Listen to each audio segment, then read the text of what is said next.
I've been an iPhone user for quite a few years now, and I recently switched over to Android. Here's what I wish I knew before switching to Android.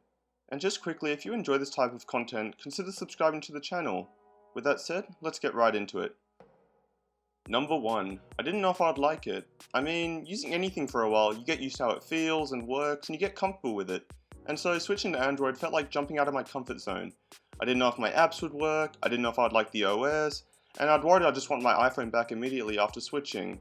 However, after taking the plunge and adjusting to the new operating system for a couple days, it started to feel natural.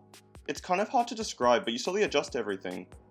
Number 2. There are a lot of settings, and frankly it can be quite overwhelming at first. While yes, Android is very customizable, sometimes that freedom can be too much. For example, the developer options. It's basically an infinite list of settings that can be toggled on or off. As a rule of thumb, if you don't know what a setting does, it's best not to touch it. Number 3. There are many small quirks with Android, whether it be differences in gestures, such as no swipe to go back, a slightly different look in apps, or a different way to access something. It can be quite annoying having to get used to all these small differences. While I wasn't a fan of these quirks at first, I eventually got used to them and now actually prefer them over iOS. Number 4. Your phone is just a portal for your apps. Whether it be iOS or Android, at the end of the day, these platforms are just a way to access what you care about, your apps and data.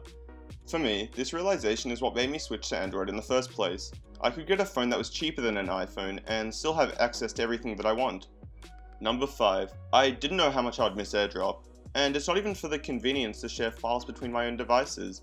It's the convenience to grab photos and videos from friends without having to resort to an external app. While there are alternatives like Google Drive and Nearby Share, it just isn't the same.